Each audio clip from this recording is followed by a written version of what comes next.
17-year-old Mateo wiped the sweat from his brow with the back of his hand, the late afternoon sun still beating down hard even though it was nearly 6. His arms ached from hours of scrubbing hubcaps and hosing down sedans at the car wash on the edge of town. But he didn't complain, not out loud anyway. Complaining wouldn't pay the rent. It wouldn't fill the fridge. And it definitely wouldn't bring his mom back. He'd been working since he was 15. First just sweeping floors after school, then taking on more as the bills started piling up. Now, with his mom gone for almost 8 months, every dollar he earned felt like it had to stretch twice as far. His little sister, Lena, was only 12, and though she tried to act tough, packing her own school lunches, folding laundry without being asked, Mateo could see the worry in her eyes whenever he came home late or when the electricity flickered during a storm. Their apartment wasn't much, just one room, above a laundromat that hummed and buzzed all night long. But it was theirs. The walls were thin, the kitchenette barely fit a hot plate and a mini fridge, and the bathroom faucet dripped no matter how tightly you turned it. But it was quiet, safe, and close to Lena's school. That mattered more than space. Tonight, though, the weight of everything pressed down heavier than usual. Mateo sat on the edge of his bed, the one he shared with Lena during winter when the heater struggled, and spread out the crumpled bills on the faded quilt. He counted them slowly, twice just to be sure. 230. The rent was $300, he was $87 short, his stomach twisted. He'd already used his last paycheck to cover groceries and Lena's new school shoes. He'd skipped lunch for 3 days straight, telling himself he wasn't hungry, which wasn't entirely true, but it helped stretch the money a little further. He'd even sold his old skateboard, the one he'd had since middle school, to a kid down the block for $20. Every cent counted. He glanced at the clock. The building manager, a no-nonsense man named Mr. Delgado, usually collected rent in person every Friday between 5 and 7. It was already 5:45. Mateo knew Delgado didn't like excuses. Rent's rent, he'd say, arms crossed, voice flat. You don't pay, you don't stay. Mateo took a deep breath and walked to the small mirror above the sink. He smoothed his shirt, ran a hand through his messy hair, and tried to look like someone who had it together, even if he didn't feel it. He grabbed the envelope with the $213 inside and headed downstairs. The hallway smelled like detergent and warm cotton from the laundromat below. He knocked on Delgado's door, heart thumping. When the door opened, Delgado stood there in a worn polo shirt, clipboard in hand, eyes scanning Mateo like he was already late, which technically he wasn't. Yet, hey, Mr. Delgado, Mateo said, forcing a small smile. I've got part of the rent. I'm $87 short, but I swear I'll have it by Monday. I just need 3 more days. Delgado didn't smile back. He took the envelope, counted the bills without a word, then shook his head. Rules are rules, kid. You know that. I can't make exceptions. Landlord's orders. Mateo's throat tightened. But, my sister, I don't make the rules, Delgado cut in, not unkindly but firmly. I just enforce them. If you're not caught up by Sunday night, you'll get a notice. After that, it's eviction court. Mateo nodded, unable to speak. He turned and walked back upstairs, each step heavier than the last. He didn't cry. Crying wouldn't fix anything. But inside, a quiet panic started to build, like a storm gathering behind his ribs. Back in the apartment, Lena looked up from her homework. Did you pay it? She asked softly. Mateo forced a shrug. Most of it. Just need a little more time. She didn't press. She never did. Instead, she closed her notebook and went to the kitchenette, pouring 2 glasses of water. We're okay, she said, handing him one. We always figure it out. Her words hit him harder than any bill ever could. That night, after Lena fell asleep curled under her thin blanket, Mateo sat by the window, staring out at the streetlights flickering on one by one. He thought about calling his aunt in another state, but she'd already said she couldn't take them in. He thought about asking for more hours at the car wash, but they were already giving him every shift they could. He even considered pawning his mom's old watch, the only thing he had left of her, but he couldn't bring himself to do it. Just then, a man in a faded blue work shirt and dusty boots walked past the building, carrying a toolbox. He paused near the back entrance, glancing up at the apartments. Mateo didn't recognize him, probably a handyman. The building was always needing repairs, a broken step, a flickering hallway light, that stubborn leak in the ceiling above the sink. The guy looked older, maybe in his 60s, with silver at his temples and lines around his eyes that spoke of years spent working outdoors. The man didn't knock or ring any bells. He just stood there for a moment watching. Mateo figured he was waiting for Delgado or checking a work order. He didn't think much of it, until he saw the man's eyes flick toward their window. Not in a creepy way, more like noticing, like he saw more than just a window with a cracked screen. Mateo pulled the curtain shut. Downstairs, the man, Elias, leaned against the brick wall and sighed. He'd bought this building 20 years ago after selling his construction business. He'd kept it low-key, letting a property manager handle things while he traveled or worked on small personal projects. But lately, he'd been hearing whispers. Tenants complaining about sudden rent hikes, repairs ignored for weeks, deposits never returned. So he decided to come back quietly, posing as a contractor doing routine maintenance, just to see what was really going on. He hadn't expected to see a kid like Mateo, barely older than his own grandson, carrying the weight of the world on his shoulders. And he certainly hadn't expected to feel that old. Familiar ache in his chest, the one he got whenever he remembered sleeping in a shed behind a hardware store at 16, eating day-old bread and hoping no one noticed he had nowhere to go. Elias watched as the light in Mateo's window dimmed. He didn't move right away. Something about the way the boy carried himself, the quiet determination, the way he shielded his sister from worry, struck a chord deep inside him. He didn't know it yet, but that night would be the start of something neither of them saw coming. For now, though Mateo just needed to survive the weekend. And Elias, he needed to decide whether to stay invisible or finally step into the light.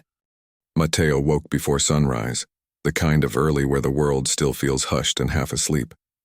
Lena was curled on her side of the bed, one arm wrapped around a stuffed rabbit with one ear chewed off, something she'd had since she was little. He moved quietly, not wanting to wake her. He pulled on yesterday's clothes, laced up his worn sneakers, and tiptoed out the door with his bike leaning against the hallway wall. The air outside was cool and smelled faintly of wet pavement from last night's rain. He had a grocery delivery shift starting at 6, 10 orders to drop off before school. His phone buzzed in his pocket. A message from the app. Customer requests delivery by 7:15 a.m. Tip included if on time. He sighed. That meant biking, fast dodging traffic and hoping his old backpack straps didn't snap again. By 8:30 he was back, drenched in sweat, his legs burning. He'd made $28 in tips, better than nothing. He counted the bills in his head as he climbed the stairs. Maybe if he skipped lunch again and took an extra shift after school, he could scrape together the rest by Sunday night. It wasn't a plan, really, more like a hope wrapped in exhaustion. Inside the apartment, Lena was already dressed, eating dry cereal from a bowl. "You're back early," she said, offering him the box. "I got lucky with traffic," he lied, ruffling her hair. He didn't mention the blister forming on his heel or the way his stomach growled like it had its own voice. Later that afternoon, while Lena did homework at the tiny table, Mateo tackled the leak above the sink. It had been dripping for weeks, leaving a rust-colored stain on the ceiling. He'd tried tightening the pipe once, but without the right tools, it only made it worse. Now he wrapped duct tape around the joint, pressing hard, hoping it would hold. It looked messy, but it slowed the drip to a faint plink, plink. Every few seconds, he hated feeling helpless. Hated that he couldn't fix things properly. Hated that his sister had to live like this. Unseen from the hallway, Elias watched through the slightly open door. He'd been coming by every day this week, pretending to check the building's wiring or inspect the fire extinguishers. Each time he saw something new. Mateo mending a tear in Lena's backpack with needle and thread, Lena leaving a glass of water by the door in case the handyman gets thirsty, Mateo reheating the same pot of noodles for dinner, again. Today, though, it was the faucet that got to him. Not because it was broken, but because of how the boy handled it. No yelling, no slamming things, just quiet determination, like he'd accepted that this was his life now, and complaining wouldn't change it. Elias remembered that feeling. At 16, after his parents died in a car crash, he'd bounced between relatives who didn't want him, until he finally walked away. He slept in that shed behind O'Reilly's hardware for 3 months, eating, scraps from the dumpster and showering at the gas station when no one was looking. One day, the owner, Mr. Finch, caught him trying to fix a broken shelf in the store with a bent nail and a rock. Instead of calling the cops, Finch handed him a real hammer and said, "If you're gonna work, work right." That moment changed everything. Finch taught him carpentry, gave him meals, and eventually helped him get his contractor's license. Elias never forgot it. Now, watching Mateo tape up a pipe like it was normal, he felt that old debt rise in his chest, not a financial one, but a human one. A debt to kindness. The next morning, Elias showed up earlier than usual. He left a small, dented toolbox just outside Mateo's door. Inside were a few basic tools: a wrench, a screwdriver set, some plumbing tape, and a folded note that read, "Spare parts. Help yourself. J." He signed it with a fake initial just in case. He didn't stick around to see Mateo find it, but he heard the surprised "whoa" from inside the apartment a few minutes later, followed by Lena's giggle. "Did a fairy leave this?" "No," Mateo said, voice softer than usual. "But someone's looking out for us." Elias smiled to himself and kept walking. Over the next few days, small things began to shift. The hallway light that had been out for months suddenly worked. The loose step on the back stairs was nailed down tight. And when Mateo tried the new wrench on the leaky pipe, it actually turned. No more duct tape needed. He didn't know who Jay was, but he whispered a quiet "thank you" every time he used one of the tools. Meanwhile, Elias kept his distance, but not too far. He'd linger near the mailboxes when Mateo came down, pretending to sort through fake work orders. He'd nod politely, ask how things were going. Mateo, cautious but polite, always answered with a short, "Good, thanks," or "hanging in there." Then came the cold snap. A sudden winter front rolled in, dropping temperatures overnight. By Thursday, the building's ancient boiler gave out with a groan, leaving the whole place icy by morning. Tenants grumbled in the hallway. Someone called Delgado, but he just shrugged. "It's on the list. Technician comes Monday." Monday was 4 days away. For most people, that meant extra blankets and hot tea. For Mateo and Lena, it meant shivering under layers of clothes, their breath visible in the air even indoors. That evening, Elias showed up with a real toolbox and a determined look. "Heard the heat's out," he said casually, as if he'd been hired. "Mind if I take a look? Used to fix these old models all the time." Mateo hesitated, then stepped aside. "Be my guest." What followed wasn't magic. It was skill. Elias spent 2 hours on his knees in the basement, cursing under his breath, tightening valves, replacing a cracked gasket from a spare part he just happened to have.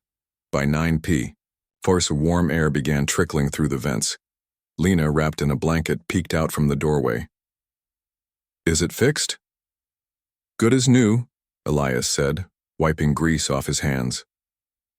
Then, as if it were an afterthought, he added, "Oh, and I mentioned to the office, since the heat's been out, they're holding off on rent collection for affected units until it's fully resolved." "Building code thing." Mateo froze. "They are?" "Yep. Paperwork's already filed." Elias gave a small shrug, like it was no big deal. But his eyes held something deeper, something that said, "I see you, and you're not alone." That night, for the first time in weeks, Mateo slept without dread curling in his stomach, but Elias wasn't done. The next day, he ran into Mateo outside the building. "Hey," he said, nodding toward a neighbor's overgrown yard. "Old Mrs. Chen needs help clearing her fence line. Pays $20, cash. You any good with a rake?" Mateo blinked. "I can learn." "Good. Be there at 4. It wasn't charity. It was work. But it was work Elias created just for him. Over the next week, more odd jobs appeared.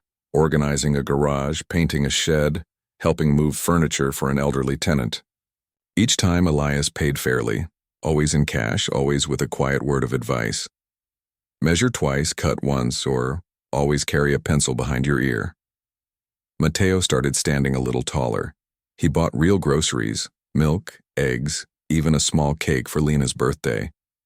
He fixed the wobbly leg on their table with a shim from Elias's toolbox, and slowly the panic in his chest began to ease. He still didn't know who Elias really was, but he was starting to trust him. And Elias?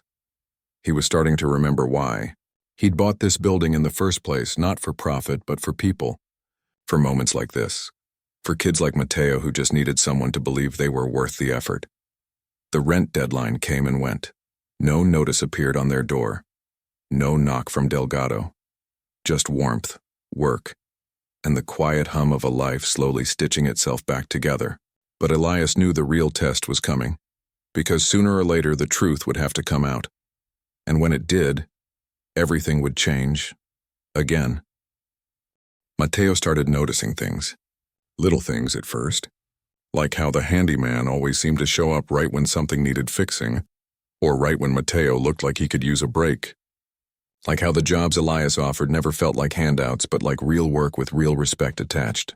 And how after each one Mateo didn't just walk away with cash, he walked away feeling like he mattered. He'd begun looking forward to those afternoons. Not just for the money but for the quiet conversations while they worked side by side. Elias showing him how to hold a paintbrush so it didn't drip, or how to tell if wood was rotten just by tapping it. There was something steady about the older man. Something calm in the way he moved and spoke, like he'd seen hard times before and knew they didn't last forever. One Saturday, Elias asked him to help clean out a storage closet in the basement, full of old junk, but might be something useful in there. Mateo agreed, mostly because it meant an extra $20, but also because he liked the way Elias trusted him with tasks that weren't just sweeping or hauling. They worked in comfortable silence for a while, sorting through dusty boxes, broken lamps, and tangled cords. Then Mateo found an old toolbox, bigger than the one left at his door, rusted but solid. He opened it carefully. Inside were chisels, a level, a set of wrenches, all neatly arranged. "This yours?" he asked. Elias glanced over. "Used to be. Belonged to my mentor. He gave it to me when I was about your age." Mateo ran a finger along the worn wooden handle of a hammer. Must have meant a lot. It did. Elias paused, then added, "You ever think about learning a trade? Something you can build with your hands?" Mateo shrugged. "I think about finishing school first. After that, I don't know. Maybe construction? I like fixing things. Just never had the chance to learn proper." "You're learning now," Elias said simply. That night, Mateo lay awake longer than usual. For the first time in months, his thoughts weren't about how to scrape together rent or stretch a can of soup. They were about possibilities. What if he could actually build something like a house or a cabinet or even just a better life? The idea felt fragile, like a match flame in the wind, but it was there. Meanwhile, Elias wrestled with his own thoughts. He'd told himself he'd stay in the background, just help quietly and move on. But the more time he spent with Mateo, the harder that became. The kid reminded him so much of himself, young, proud, trying to carry too much alone. And every time he saw Lena peeking out the window with a hopeful smile when he arrived, he felt that old sense of responsibility settle deeper in his bones. He knew the rent grace period couldn't last forever. Delgado would eventually catch on. And even if he didn't, Mateo deserved honesty, not more secrets, however well-intentioned. So Elias made a decision. The next week, he arranged a bigger job, repainting the exterior trim on the building's front porch. "Good practice," he told Mateo, "and it'll look sharp when it's done." They worked from sunrise to midday, sanding, priming, then painting in smooth, even strokes. Passers-by nodded in approval. Even Delgado gave a rare thumbs up. During a water break, Elias sat on the steps, wiping his brow. "You've got a good eye for this," he said. "Natural feel for it." Mateo ducked his head, embarrassed but pleased. "Thanks. I've never done anything like this before. You're doing better than most adults I've trained." A silence settled between them, warm and easy. Then Elias took a slow breath. "There's something I need to tell you." Mateo tensed slightly. "Yeah?" Elias didn't look at him right away. He watched a sparrow hop along the sidewalk, pecking at crumbs. "I'm not just a handyman." Mateo waited. "I own this building." The words hung in the air like smoke. Mateo stared. "You, what?" "I bought it 20 years ago. I've been managing it from a distance, but lately, I came back to check on things. Saw how some folks were being treated. Saw you." He finally turned to meet Mateo's eyes. I didn't want you to feel pitied, so I stayed quiet. But that's not fair to you or to me. Mateo's mind raced. All those jobs. The toolbox. The rent delay. The heat repair. It wasn't luck. It wasn't coincidence. It was all him. He didn't know whether to feel grateful or tricked. Why? He finally asked, voice low. Why go through all that? You could have just, I don't know, lowered the rent or something. Elias smiled faintly. Because giving someone a fish feeds them for a day. Teaching them to fish. Well, you know the rest. But more than that, I didn't want you to take help from the landlord. I wanted you to earn it. To feel strong, not saved. Mateo looked down at his paint-splattered hands. He thought about how proud he'd felt fixing that leak. How Lena had cheered when the heat came back on. How he'd started dreaming about building things instead of just surviving. You didn't have to do any of this, he said quietly. No, Elias agreed, but I wanted to. For a long moment, neither spoke. Then Mateo nodded just once. Okay, that was all. No big speech, no tears, just understanding. From that day on, things changed, but not in the way either of them expected. Elias didn't suddenly hand over keys or write a check. Instead, he offered something more valuable, time. He started showing up regularly, not as a landlord or a savior, but as a teacher. On weekends, they'd work on small projects together, repairing a neighbor's porch railing, building shelves for the community center, even sketching plans for a tiny garden shed. Mateo soaked it all in. He learned how to read a tape measure without guessing, how to mix concrete so it didn't crack, how to drive a nail straight on the first try. And with every skill, his confidence grew. At home, Lena noticed the shift too. Her brother laughed more. He came home with sawdust in his hair and stories about Mr. E and the old tricks he knew. She started calling Elias Grandpa Handy, and to everyone's surprise, he didn't correct her. One evening, as they packed up tools after rebuilding a broken bench in the park, Elias turned to Mateo. You ever think about apprenticing? Officially? Mateo stopped. Like, for real? For real. I've still got connections. I could get you into a program, part-time while you finish school. Paid training. Health benefits. A path? Mateo's throat tightened. This wasn't just help anymore. This was a future. I'd have to talk to Lena, he said carefully. Make sure she's okay with everything. She's your priority, Elias said. Always has been. That's why I knew you were worth betting on. They walked back in silence, the sun setting behind the rooftops. Mateo didn't say yes right away. But for the first time, he let himself imagine a life where he wasn't just scraping by, where he was building something that lasted. And Elias? He finally felt like he was honoring the debt he'd carried for decades. Not by giving money, but by passing on the one thing that had saved him. Belief. The rent was still due. The world was still hard, but now they weren't facing it alone. And sometimes that made all the difference. Rain drummed against the windows like impatient fingers tapping glass. Mateo sat at the small table, flipping through a thick brochure Elias had given him the day before. Skilled trades pathways, carpentry, electrical, plumbing. The pages were full of photos. Young people in work boots holding blueprints, smiling beside half-built houses, standing proudly in graduation caps with tool belts slung over their shoulders. It all felt distant, like something that happened to other people in other lives.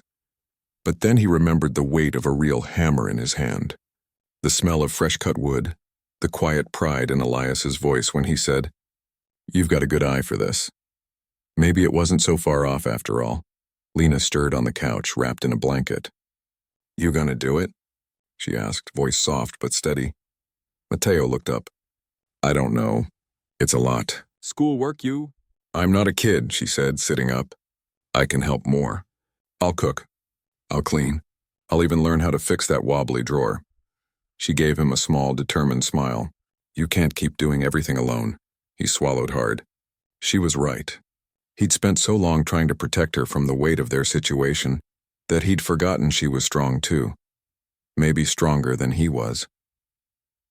The next morning, he found Elias fixing a loose gutter on the side of the building. Rain jacket pulled tight against the drizzle. Mateo walked over, brochure in hand. I want to try, he said. Elias didn't stop working. just nodded like he'd been waiting for this moment all along. Good. First step's meeting with the program coordinator. I'll set it up. But before any of that could happen, something unexpected occurred. That afternoon, Mateo went to drop off a stack of signed maintenance forms at the building office. Elias had asked him to help organize paperwork as part of learning the business side. He knocked, got no answer, and pushed the door open slightly. Inside, Elias stood at the desk, back turned, signing a document with a familiar flourish. The same one Mateo had seen on the lease agreement months ago. His breath caught. Elias turned, surprised. Oh, hey. For a second, neither moved. Then Mateo stepped fully inside and closed the door behind him. You really are the owner, he said, not as a question, but as confirmation. Elias set down the pen. I told you I was. You said it. But seeing it, Mateo shook his head. It's different. I know. Why didn't you just tell me from the start? Elias leaned against the desk, arms crossed. Because if I'd walked in here as the landlord and said, don't worry about rent, kid, what would you have thought? Mateo didn't answer right away. He knew the truth. He would have been suspicious. Grateful maybe, but also wary. Landlords didn't usually care about tenants' grocery lists or whether their little sisters had new shoes. You would have thought it was pity, Elias said gently, and you wouldn't have trusted it. But when you earned it, when you fixed that pipe, painted that porch, showed up every day even when you were tired, you owned your worth. That's what I wanted you to see.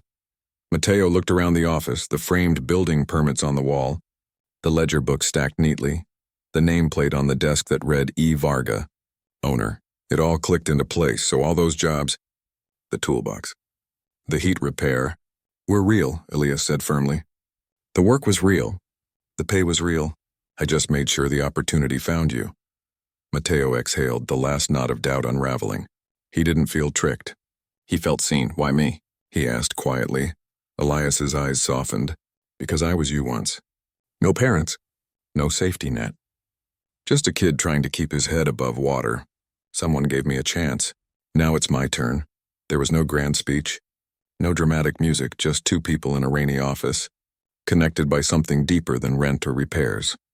From that day on, their relationship shifted again, not back to landlord and tenant, but forward, into something closer to family. Elias started coming by for dinner sometimes, not every night, just enough to feel normal. Lena would set an extra plate and they'd talk about everything. School, old tools, the best way to grow tomatoes in a window box.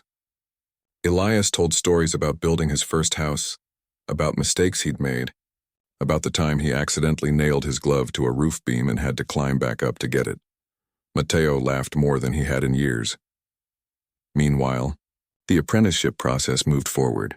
Elias helped him fill out forms, practiced interview questions with him, even drove him to the orientation. The program was part-time, 3 afternoons a week and Saturdays, so Mateo could keep working and stay in school. It paid a modest wage, but more importantly, it offered certification, mentorship, and a real path to a career. On the first day, Mateo stood outside the training center, heart pounding. He wore clean work pants, a new t-shirt, and the boots Elias had helped him pick out. Sturdy, not fancy. You'll thank me later. You got this, Elias said, clapping him on the shoulder, and somehow, Mateo believed him. Back at the apartment, Lena started taking on more responsibility. Not because she had to, but because she wanted to. She organized their tiny pantry, helped neighbors with errands for a few dollars, even started a small homework tutoring group for younger kids in the building. She didn't do it for praise. She did it because she saw how hard her brother was working, and she wanted to hold up her end. One evening, as they ate dinner, she looked at Mateo and said, "You're gonna build houses someday, aren't you?" He smiled. Maybe, or fix them, or teach others how. I don't know yet. That's okay, she said. As long as you're happy. He reached across the table and squeezed her hand. I am. More than I've been in a long time. Upstairs, Elias sat by his own window sipping tea, watching the streetlights flicker on. He thought about the years he'd spent alone after selling his business, thinking he'd done enough, given enough. But helping Mateo hadn't just changed the boy's life. It had reignited something in him too. Purpose, connection, hope. He wasn't just a landlord anymore. He was a mentor, a friend, maybe even something like a grandfather. and none of it had required a single grand gesture. Just showing up, paying attention, and choosing to care when it would have been easier not to. The rain had stopped. Outside, the world glistened under the streetlights, clean and quiet. Inside, two siblings laughed over burnt toast and an old man smiled to himself, knowing that sometimes the smallest acts of kindness ripple farther than anyone expects. A year had passed since that rainy afternoon in the building office, the day everything shifted from survival to something that looked, felt, and sounded like hope. The seasons had turned. The laundromat downstairs still hummed through the night, and the same streetlight still flickered on at dusk. But inside the small apartment above, life had grown roots. Mateo was still in school, just barely, but he'd made it to senior year. His backpack now held textbooks alongside a well-worn tape measure and a notebook filled with sketches of cabinets, staircases, and tiny house designs. 3 afternoons a week, he traded classrooms for construction sites, learning how to frame walls, read blueprints, and mix drywall compound without lumps. On Saturdays, he worked alongside Elias on real jobs, renovating kitchens, repairing porches, even helping build a community garden shed from the ground up. He wasn't rich, far from it, but he wasn't drowning anymore. He had a steady paycheck, health coverage through the apprenticeship program, and a future that didn't feel like a distant dream. It felt like something he was building, one nail at a time. Lena, now 13, had grown taller and more confident. She still kept her stuffed rabbit on the pillow, but she also kept a small ledger, where she tracked the money she earned tutoring younger kids in math.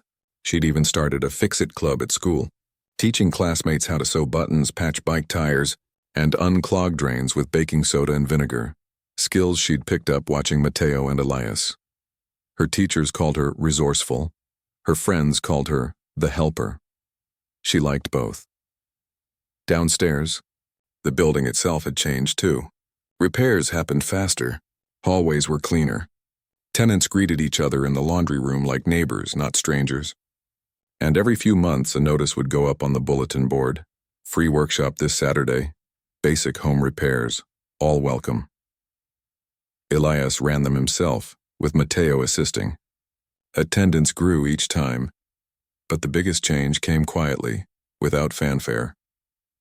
One evening, after a long day framing a new addition for a local family, Mateo found an envelope on his door. Inside was a letter, not from the property office but handwritten on plain paper. It read, "Starting next month, your rent will be reduced to $150 a month until you graduate high school. After that, we'll reassess based on your apprenticeship income. No questions asked. Consider it an investment not in a tenant but in a future builder. E." Mateo read it 3 times. Then he folded it carefully and tucked it into his tool belt, right next to his pencil. He didn't say anything dramatic. No tears, no grand speech. But that night, over a simple dinner of rice and beans, he told Lena, "We're gonna be okay." Like, really okay? She just nodded and passed him the hot sauce. "I know." Meanwhile, Elias hadn't stopped at just helping one family. Inspired by Mateo's quiet resilience, and by the way other tenants had started looking out for each other, he quietly set up something new, a tenant support fund. Not a charity, but a safety net. If someone fell behind on rent due to illness or job loss, they could apply for a short-term loan, interest-free, repayable over time. If a single parent needed help fixing a broken window before winter, the building would cover it. No shame, no judgment, just practical help. He never announced it loudly. He didn't post about it online or put up banners. He just made sure the word spread through conversations in the hallway, over laundry baskets during those Saturday workshops. And slowly, the building became more than just a place to live. It became a community. One spring afternoon, as Mateo and Elias sanded down old floorboards in a rehabbed unit, a young mother from the 3rd floor stopped by with her toddler in tow. "My sink's leaking again," she said shyly. "But I don't want to bother anyone." Mateo looked at Elias. Elias nodded. "We'll be right up," Mateo said, already gathering his tools. Later, as he tightened the pipe under her sink, using the same wrench from that first toolbox, Lena appeared in the doorway, holding 2 cups of lemonade she'd made from powdered mix and saved up sugar. "For the workers," she announced. The woman smiled, eyes glistening. "You two are something else." Mateo just shrugged. We were helped once. Now we help back. That was the unspoken rule now. Kindness wasn't a one-time gift. It was a cycle. As graduation neared, Mateo started thinking bigger. He applied for a local scholarship for trade students, wrote the essay late at night after work, hands still dusty from drywall. He got it. Not enough to cover everything, but enough to ease the pressure. He also started mentoring a younger apprentice in the program, showing him how to cut angles for crown molding and reminding him, it's okay to mess up. Just learn from it. Elias watched all this with quiet pride. He never said, I'm proud of you. He didn't need to. It was in the way he handed Mateo the best set of chisels from his own collection, or how he always saved him a seat at the workbench, or how he made sure Lena had a new backpack for the new school year, just happened to see it on sale. One Saturday, they stood together on the roof of a house they'd helped renovate, a home for a veteran and his daughter. The sun was setting, painting the sky in soft oranges and purples. Below, the neighborhood buzzed with life. Kids riding bikes, someone grilling dinner, music drifting from an open window. You ever think about owning a place like this someday? Elias asked. Mateo looked out over the rooftops. Yeah, maybe not big. Just enough for me and Lena. Somewhere with a porch and a garden. Somewhere safe. You'll get there, Elias said. Sooner than you think. They stood in silence for a while, the wind tugging at their work shirts. Then Mateo turned. Thank you. For not just seeing a tenant. For seeing me. Elias clapped him on the shoulder. You made it easy. Back at the apartment that night, Lena was already asleep, her homework neatly stacked on the table. Mateo sat by the window just like he had that desperate night a year ago. But this time the view felt different. The streetlights weren't just lights. They were markers of a neighborhood that had become home. The hum from the laundromat wasn't noise. It was the sound of ordinary life, steady and reliable. He thought about how close they'd come to losing it all, and how one person's quiet choice to watch, to care, to act had changed everything. No headlines were written. No viral videos were made. But in that building and in the lives of everyone it touched, a quiet revolution had taken place. Not of money or power, but of simple human decency. And sometimes that's enough to rebuild a life and maybe even a little piece of the world.